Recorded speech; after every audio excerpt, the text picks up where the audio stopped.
Class H പുതിയൊരു വീഡിയോയിലേക്ക് സ്വാഗതം. കേരള സർവകലാശാല ഡിഗ്രി വിദ്യാർത്ഥികളുടെ 5th സെമസ്റ്റർ ക്ലാസ്സുകൾ തുടങ്ങുന്നതിൻ്റെ ലേറ്റസ്റ്റ് അപ്ഡേറ്റ് ആണ് ഈ ഒരു വീഡിയോയിൽ പറയുന്നത്.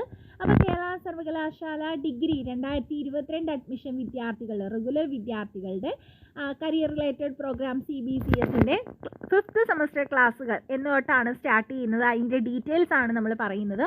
അപ്പോൾ 4th സെമസ്റ്റർ എക്സാമുകളാണ് നടന്നുകൊണ്ടിരിക്കുന്നത്. മിക്ക വിദ്യാർത്ഥികൾക്കും, കുറച്ച് പേർക്ക് മാറ്റിവെച്ച എക്സാം അല്ലാതെ ബാക്കിയുള്ള എക്സാമുകൾ കഴിഞ്ഞിരിക്കുകയാണ്. മാറ്റിവെച്ചിട്ടുള്ള എക്സാമുകൾ 16, 21 തീയതികളിലായിട്ടാണ് നടക്കാനായിട്ട് പോകുന്നത്. കുറച്ച് കുട്ടികൾക്ക് ഇനി നെക്സ്റ്റ് ഡേ കൂടി എന്താണ് എക്സാം ഉണ്ട്. അപ്പോൾ അത് ഫ്രൈഡേ കൂടി എക്സാം ഉള്ള വിദ്യാർത്ഥികളുണ്ട്. അപ്പോൾ അതിനുശേഷം 5th സെമസ്റ്റർ ക്ലാസ്സുകൾ ഇന്ന് മുതൽ സ്റ്റാർട്ട് ചെയ്യുന്നുള്ളതാണ്. അപ്പോൾ ഇവിടെ 5ാം semester CBCS career related double main ബിരുദ പ്രോഗ്രാമുകളുടെ ക്ലാസ്സുകൾ ആരംഭിക്കുന്നതുമായി ബന്ധപ്പെട്ടാണ്.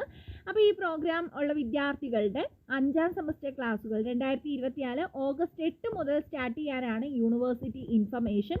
അപ്പോൾ പരീക്ഷാ ദിവസങ്ങളിൽ ക്ലാസ്സുകൾ കോളേജിലെ പ്രിൻസിപ്പൽ അറേഞ്ച് ചെയ്യുന്ന രീതിയിലായിരിക്കും ക്ലാസ്സുകൾ നടക്കുന്നത്. അപ്പോൾ ചില വിദ്യാർത്ഥികൾക്ക് എക്സാം കഴിയാത്ത വിദ്യാർത്ഥികളുണ്ട്, 9-ാം തീയതി വരെ എക്സാം ഉള്ള വിദ്യാർത്ഥികളുണ്ട്. അതിനുശേഷം പിന്നെ 16, 21 തീയതികളിലൊക്കെ ആയിട്ടാണ്. അതത് കോളേജുകളിൽ എങ്ങനെയാണ് ക്ലാസ്സുകൾ സ്റ്റാർട്ട് ചെയ്യുന്നതെന്നുള്ളത് അതത് കോളേജുകൾക്ക് തീരുമാനിക്കാവുന്നതാണ്. അത് നിങ്ങളുടെ കോളേജിൽ നിന്ന് ഇൻഫോം ചെയ്യുന്നതായിരിക്കും. ഇതിപ്പോൾ യൂണിവേഴ്സിറ്റി കോളേജുകൾക്കും മറ്റുമായിട്ട് തന്ന ഇൻഫർമേഷനാണ്. അപ്പോൾ അത് പ്രകാരമാണ് ആഗസ്റ്റ് 8 മുതൽ 5th സെമസ്റ്ററിൻ്റെ ക്ലാസ്സുകൾ സ്റ്റാർട്ട് ചെയ്യുന്നതായിട്ട് വന്നിട്ടുള്ള ഇൻഫർമേഷൻ. 5th സെമസ്റ്ററിന് കൊമേഴ്സ് അച്ചീവേഴ്സ് പ്രൊവൈഡ് ചെയ്യുന്ന ക്ലാസ്സുകളുടെ ഡീറ്റെയിൽസ് ഒക്കെ ആയിട്ട് നമ്മൾ നെക്സ്റ്റ് ഒരു വീഡിയോയിലായിട്ട് വരുന്നതായിരിക്കും. അപ്പോൾ നെക്സ്റ്റ് ഒരു വീഡിയോയിൽ കാണാം. താങ്ക്